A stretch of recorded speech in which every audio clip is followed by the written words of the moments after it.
Welcome to the Put on Waivers Media Group, home of the Put on Raiders podcast and the Student Body Right podcast. This is your place for the best breakdowns and the best insight for those who fight on and bleed silver and black. Now, here are your hosts, Dwayne Douglas and Ryan Holmes. And welcome everybody to the glorious episode of the Put on Raiders podcast. I'm your host, Dwayne Douglas, along with Ryan Holmes. And as always, we are podcasting off the beautiful shores of the Pacific Ocean. Beautiful day out here in Southern California. PORSBR is my Twitter handle, and RHOLM22 is Ryan's. Ryan, how you doing today? Doing good. It is the beautiful shores of 82 degrees and sunny blue skies outside today. So in October. Couldn't ask for better. In October, you gotta love it. Sorry, East Coast, I can't love for you. So I wanted to have a big shout out, thank you to the listeners and people who watch the show. Ryan and I've been at it for a while now, and I just got the notification from YouTube that like this channel we can have memberships now, we can have super chats, we can have monetization, all those things like that. So if you see an ad during the show, you'll see that as well. We'll see what we can add to the show with all those things. I'll send that stuff over to Ryan, and you can see what we can add to it. But I think it's cool that enough people subscribe to the show that put us in that category. So I think that's pretty cool. So thank you. I want to thank you guys for doing that. Devontae press conference the other day. Always speaks his mind. Always has something to say. What are your thoughts about what he said? And do you think did you see the Tashawn Reed tweet where he kind of broke it down? And then Devontae actually retweeted it and said, "Thank you, brother."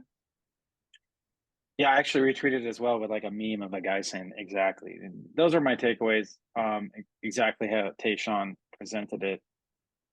Devontae, a lot of Raider fans are going the other way, like, just win, baby, we won, be quiet. And I look at it as like Davante Adams is a Hall of Famer, a superstar who has the right. He's making $28 million a year to demand more out of this offense and say, we need to score. We have to score more than 20 points to get to where he wants to go. Exactly. They need to be better. They have to convert in the red zone. They have to convert on third down. They need to get him the ball. And he wants to win at a level higher than beating these crappy teams by, 2, 3, 4 points. And for them to do that, they have to throw him the football. And I completely understand what he said. I completely support what he said. And he's right. For this team to do what Davante Adams, for what the work that him and Max Crosby put in every day, every practice, even in the offseason, they're not looking to win games 19-18 or 19-17 or 21-17. They need to be able to beat good teams to get to where those guys and where fans want them to go too. And that can't happen unless Davante Adams is a big part of this offense, which he just hasn't been for the last couple of weeks.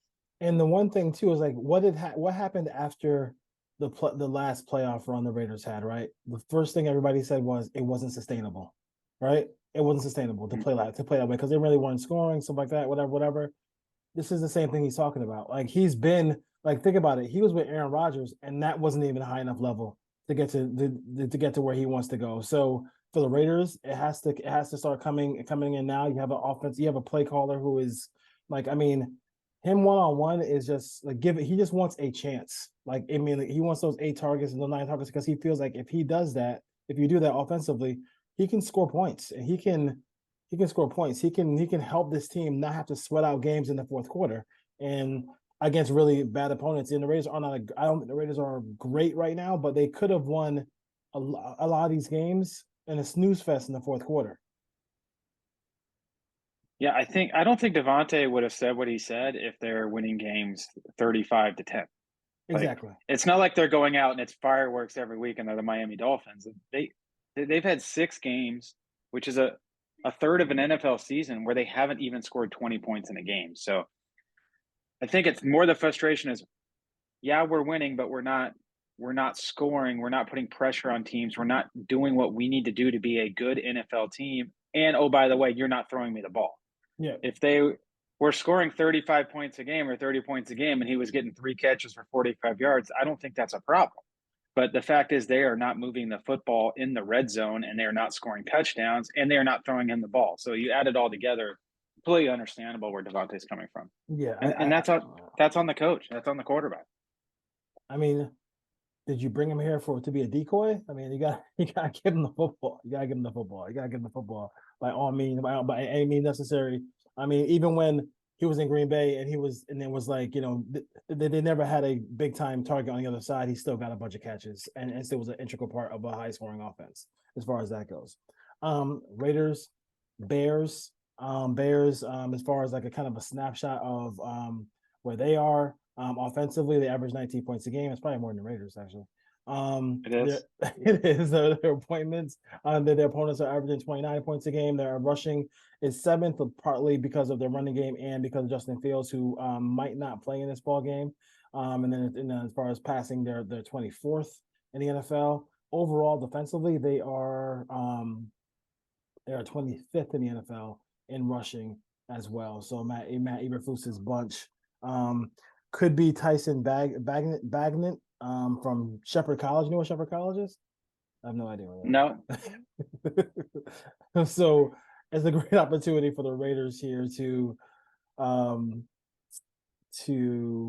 of win this game going away or win this game comfortably.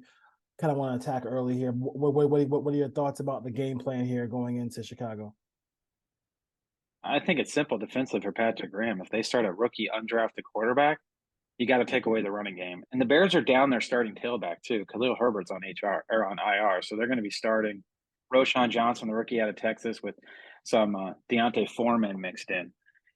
So obviously Chicago's going to come out and they're going to try to run the football. And if the Raiders get in a nickel front and they can't stop the run, they're going to keep turning around and handing it off. The Bears are going to try to be physical in the trenches, and the Raiders have to step up and play defense and stop the run and get that rookie quarterback into second and third and long where he makes mistakes and turns the football over. They can't get the running game going where it's 2nd and 2, 2nd and 3. And then Chicago's going to have a much easier chance of converting first downs. I don't think Justin Fields is playing in this game. I'd be shocked if he does. No, based on all the stuff that you're reading about and from doctors online. If it's a true thumb ligament issue or gripping the football might take a couple of weeks, he's not going to play this week. no. They have a poor offensive line as well. So, you know, if the Raiders can get them into third and long, that defensive line for Las Vegas is going to eat. And I think on the other side of the ball, it's easy too. The Raiders, as much as they want to get the running game going, that's kind of the only thing Chicago's defense does is they're pretty good against the run. Yeah. They're not good against the pass. They're a bottom 5 pass defense in the league. And this is a pretty good matchup for whoever the quarterback is to get Devontae the ball early and often. And if the Raiders come out and Josh McDaniels wants to continue to be stubborn and it's run on first, run on second, get to third down, this will be a long day. But if they come out and they want to establish the passing game and get the ball moving through the air, get up, like we said last week, if you can get up 10-14-0 on this Bears team, it's over. So we'll see what they decide to do. Last week, they decided to be super conservative and pound the rock and try to establish the run game, and it didn't work. I think this week, you throw to get the lead, and then you set up the running game for the second half. As far as the weather goes, the Raiders play inside, so you worry about West Coast teams going to the Midwest. Looks like it's gonna be sunny and 56 in Chicago. So it's not like it's gonna be it shouldn't be an issue for the Raiders as far as that goes. My sentiments are pretty much the same. It just means they should be able to move the football on this team. They have a myriad of weapons, and now that you're going to be introducing a guy like Michael Mayer into the offense, I mean, whether it is Jimmy G or if it's Hoyer, they should be able to. He knows the offense. They should be able to get the ball down the field. And I think the only thing about that I'm worried about a little bit is the Raider offensive line just holding up in the pass game enough to give him time to get rid of the football, because that's something I kind of worry about a little bit when they play anybody, because the interior offensive line kind of worries me. Yeah, I'm not really worried about the Bears defensive line. Obviously, Yannick Ngakoue is over there, but I think he basically has one move, and Colton Miller went up against him in practice for at least a year, so he's familiar with them. Andrew Billings, revenge game, another interior guy, ex-Raider, but he's more of a run stopper, not much as far as the pass rush.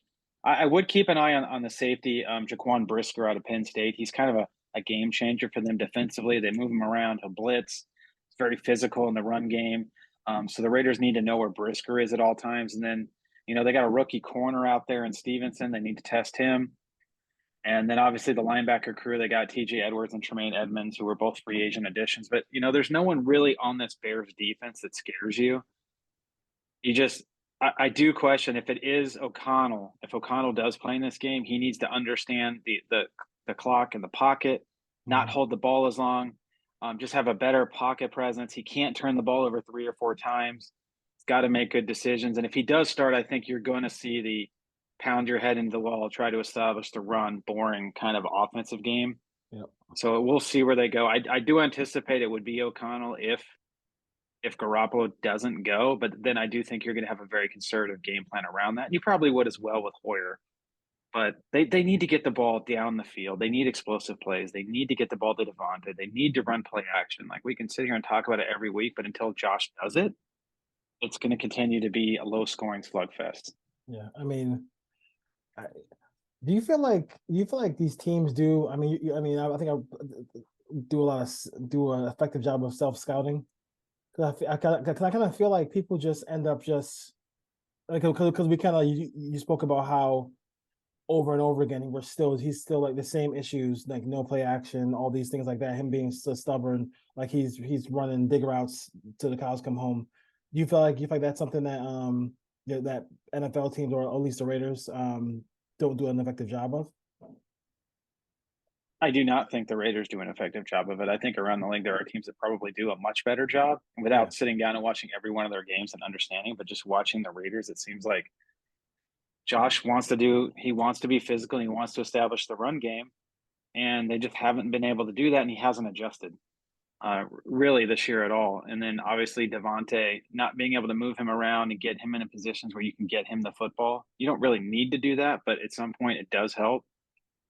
You haven't seen them spread teams out, running backs out wide, establish coverages. You haven't seen the quick game. We saw that so much in New England. Done. So you saw it a little bit at times last year, but we just haven't seen it. I don't know if that's an issue with the quarterback, where he just doesn't trust him to do it, which would be interesting because he's the one who went out and gave that quarterback the contract. Yep. And just getting the ball down the field, they haven't really done that. And Hoyer did a little bit. I don't expect. People act like O'Connell's going to come out, and I see all the tweets that he's just going to come out, throw for 303 tuds, and they're going to score 40 points. Like, he turned the ball over 3 times against the Chargers, and there was a couple that he threw right into double and triple coverage. It could have been 5 turnovers. Like, let's not act like Aiden O'Connell was lights out. He also took 6 or 7 sacks, and half of those were on him. And the bomb he threw to Jacoby Myers that call for offensive pass interference, it was in the triple coverage. Like, somebody had to be open on that one. So but I think people are calling for O'Connell because for the obvious thing that everybody wants their own guy as a young quarterback. They want a young quarterback, and he's not necessarily the guy who's going to win games for you right now. And this team is about winning right now. Like, they have to. This organization, this regime is about winning right now. They have to win right now, otherwise they can just still be. This will be Josh's last job as a head coach, and this will be Ziegler's last job as a general manager. I do think Josh is having an internal struggle on what to do this week after the way Brian Hoyer came in and played in the second half and didn't turn the ball over. He got the ball vertical down the field. He made some quick decisions. But I do lean O'Connell in this game, and it's not the figure what we have in case we need to pick a quarterback, because trust me, there's 53 guys in that locker room that could care less about figuring out if Aiden O'Connell is who they need to keep next year or draft a quarterback in the first round. They don't care. They need to figure out a way to beat the Chicago Bears. And fortunately for the Raiders, this shouldn't be that difficult of a matchup, just based on the matchups and the fact that they're going to be playing a quarterback that I think I saw somewhere online the last time he started a game, he took 8 sacks and threw 2 turnovers against some other team that I've never heard of in college football. So I don't know. Josh definitely needs to figure out what he needs to do to get this offense going, and it's on him. He's the offensive coordinator. He's calling the plays. He's not handing over play calls. I know a lot of people want him to do that. He's not doing it. Josh McDaniels is not giving it to Mick Lombardi anytime soon. So no, he'd have to be forced to from management to do that. That's not happening. That's not happening. I'm hoping we're going to get the Devontae game where he gets 8 for 150 and 2 touchdowns and just get him the ball and get this offense rolling. Because to open up the running game, they need to throw the ball to get the running game going. This isn't going to be, well, we're just going to continue to turn around and hand it off 25 times a game and cross our fingers that we're going to get 120 yards rushing. It's not going to happen. They have to back these teams up, and the only way they can do that is by throwing the football. And if the end result is to have a high yards per carry and then having well over 100 yards, why does it matter how you get there? Like if you get there because Devontae and Myers and Mayer get hot in the passing game, and then it opens up everything for your run game. Like, and then as long as the end result is you getting to those numbers, getting to that point, what does it really matter? Like I think sometimes he just wants to come out and just hand it off and just say from the get-go, we were able to oppose our will. Like, I mean, that's just what are we doing? Joe Morris, Bill Parcells? Like, let's just be more creative out here as far as that goes. Much easier is the play caller when you're getting 5 or 6 yards of carry, because then you just keep calling runs. So it does make it a lot easier. I think part of Devontae's frustration too is he sees that. He's lining up, and if you're going to put 8 in the box, that means he's one-on-one with a safety rolled over the top. Yeah. There are a lot of opportunities to get the ball to Devontae if they're going to load the box, and they're not doing it. So I think that plays into some of his frustration too. And he's not double covered on every play, trust me. Yeah, and he's a very smart player. Like he's one of the most intelligent players in the league. So he can diagnose and see what's there as he calls like his Darth Vader shield. He just get where he gets all the moves from. He knows what he's doing. Jason from the 413, what's your biggest worry about the Bear game? Is the weather was my first thing, but the weather's not gonna be a problem. Just for me, just like not scoring in the red zone.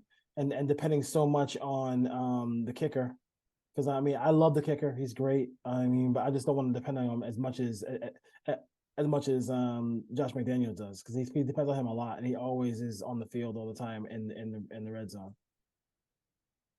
I'll give you 2. I think one is turnovers, depending on who they start at quarterback. They can't turn the ball over on the road against a subpar team, an inferior opponent. And the second one would be that it's another week of where you're basically, I'm going to establish the run no matter what. The one thing this Bears defense can do is stop the run.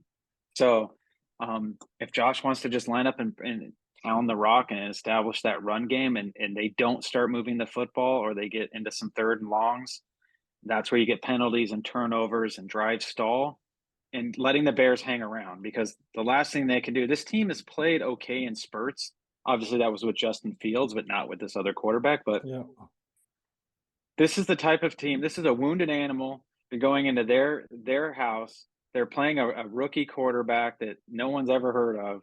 They don't have their tailback. They can't let this team be in the game in the 4th quarter. And if the Raiders allow them to stay around in the 4th quarter, anything can happen. And then this is a game they need. They have to win this game.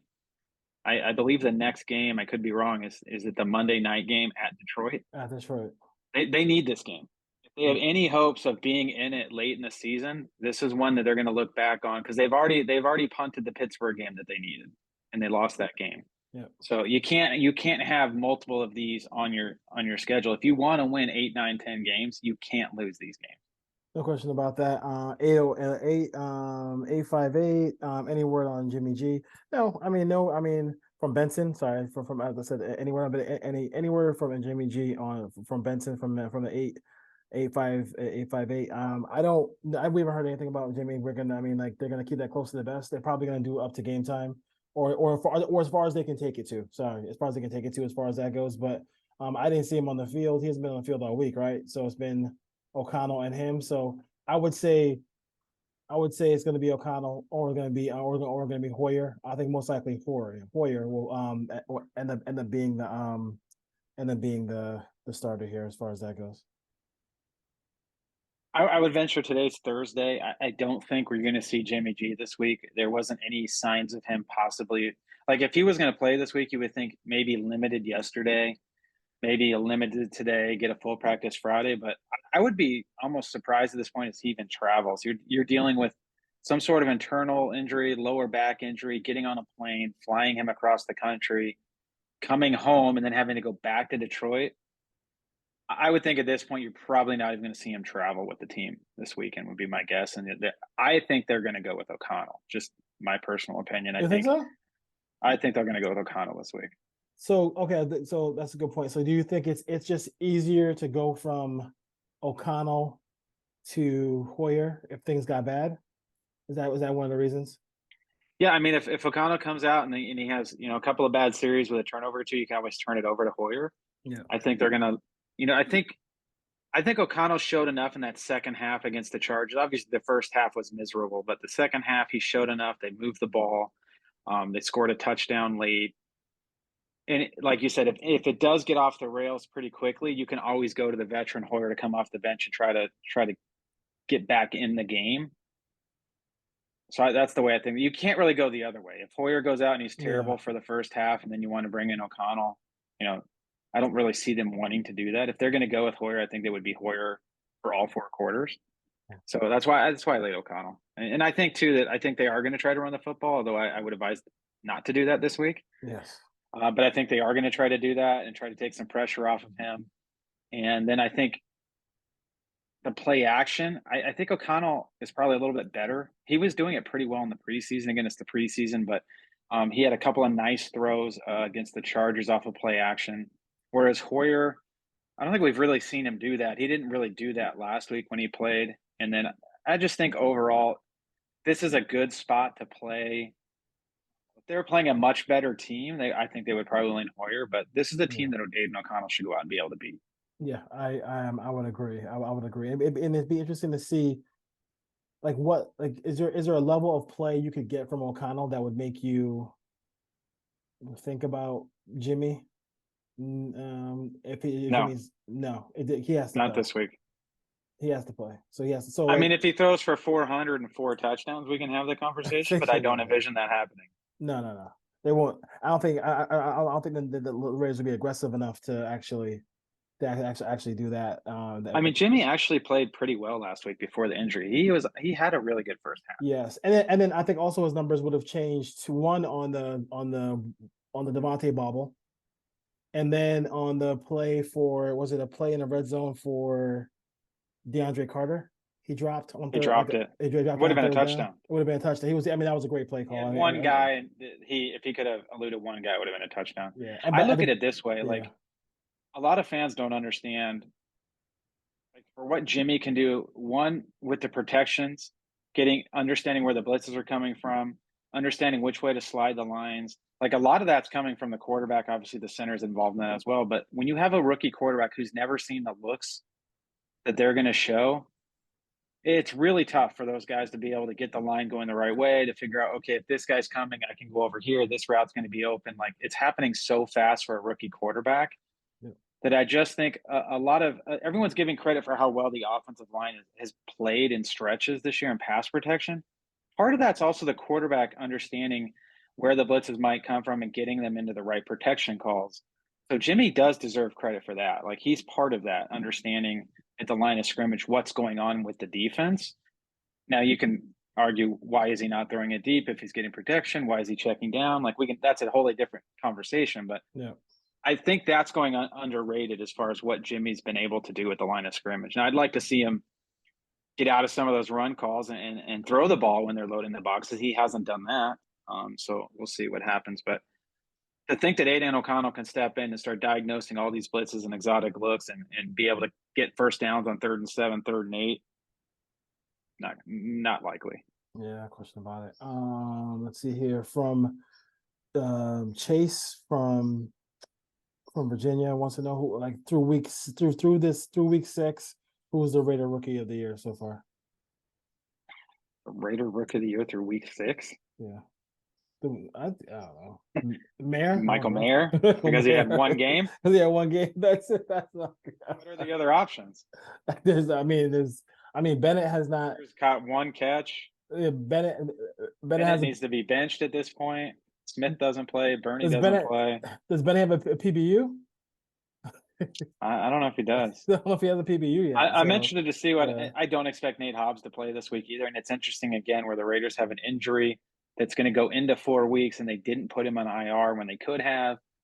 Obviously, they didn't expect the injury to be this long, but this medical staff kind of has a history of this. We faced this a couple times last year, where guys were injured and they were out multiple weeks, past 4, 5, 6 weeks, and they didn't put them on IR, and it's cost them roster spots. So Yeah. we'll see when Nate Hobbs. But when Nate Hobbs comes back, what do they do at corner? Because Tyler Hall is playing pretty well on the inside as a slot guy, and Yeah. then Amik Robertson's played all right. Like Bennett snaps need to go down, and they have.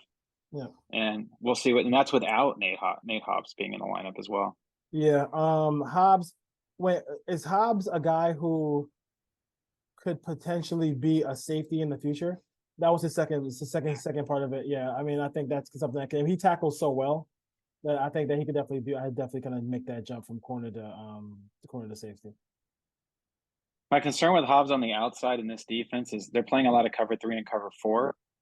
And Nate Hobbs is more of like a cover 2 guy that can get up in the flat and be a flat defender and make plays at the line of scrimmage as a tackler. He doesn't have the long speed to really run on the outside without any help over the top. So he's another one. If they're going to play a lot of cover 3 and cover 4, he probably fits best inside at the slot, but then you have Tyler Hall in there as well. So I don't think they're going to put Nate Hobbs outside for a majority of reps in any given game if this is the style of defense they're going to run. Jamie wanted to know what was your biggest what's our like biggest our observation of the AFC West basically of right as of right now. It's still to me it's still the Chiefs. Okay, can you hear all that noise in the background? No. Okay, good. The it's still the Chiefs division. I don't think I think the Raiders are like a realistic division champion. It does not surprise me that the Chargers continue to charge and do what they do.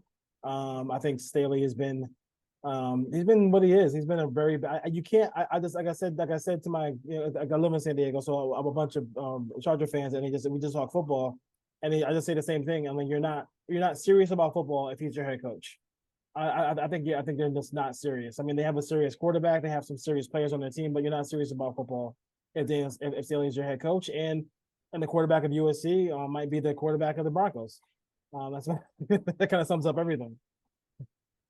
A bunch of Chargers fans, like more than one. I've only met one in my whole life. No. So. Really? Your whole life? Really? No, I mean, I live with they have a lot of them are just pissed that the team left. So I mean, their whole thing was like they built a stadium for San Diego State, just do what the Raiders did, build a joint stadium and then be good to go. But yeah, I mean, there's a couple of my complex, 2 or 3, 2 or 3. It's on my Raider flag. You said bunch, and I'm like, wait a minute, I've never met more than one real Chargers fan. For the Chargers. That's a bunch too. Yeah. Yeah, I think the biggest takeaway is until one of these teams in the AFC West can be a legitimate 12 to 13 game win a season. Like every day. Okay, you're going to win 10. You got a chance to get to 12 or 13. Until that happens, as long as Patrick Mahomes is healthy and Andy Reid's the coach, it's the Chiefs division for the foreseeable future. Yeah, I totally agree as far as that goes. Impression of Tyler Hall has I think he has an ankle injury, but he was limited. Game time wasn't it's still unspecified, but he's played well. He's been a win for this team. Taking over that slot spot for them going into this game.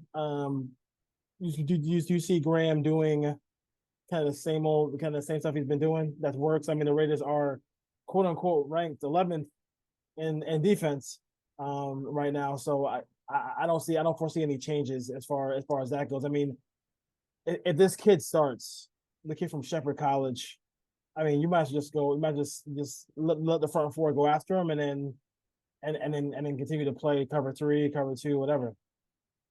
Yeah, I don't expect them to blitz this kid a lot. You saw it a little bit last week where they brought the slot. The slot corner came quite a bit last week. They did. Which was a kind of a new wrinkle. They hadn't done much of that, but I don't think they want to vacate the middle of the field. So I don't think they're going to bring a ton of pressure with the linebackers. They may bring a corner every now and again, or maybe a safety. If you're going to blitz this kid, you want to make him throw the ball outside the numbers. You don't want to give him easy reads over the middle of the field. So I don't think the linebackers are going to come much. You're going to see Probably a lot of what we saw last week is a lot of max one-on-one and then a lot of games inside. They actually ran some pretty effective stunts inside with their defensive tackles. The interior of the Bears offensive line is not very good, so you may see them try to do some similar stuff there. With Butler, with Tillery, you actually saw Tyree Wilson. He had 2 snaps inside. One was a delay of game, so theoretically it was one snap inside, but trying to find a way to just to get him on the field with some pass rushers. I hope this is the game where Malcolm Kuntz actually gets a sack because we haven't seen it. Yeah. He's been close a couple times, so it'd be nice to see this defense go out there, get a couple of turnovers, 4 or 5 sacks, limit the number of points. The big thing is to be getting 3 and outs and making them punt the ball where the Raiders can get good field position. And just this defense, I think, like kind of the game plan I had last week, where I said they just need to sit back and play coverage, don't give up the big play, make them drive the ball down the field, make them make mistakes. Is I think you're going to get very similar game plan this week. The main thing is they need to make sure that tight end doesn't get loose in the middle of the field. Cole Kmet from Notre Dame is a big physical guy.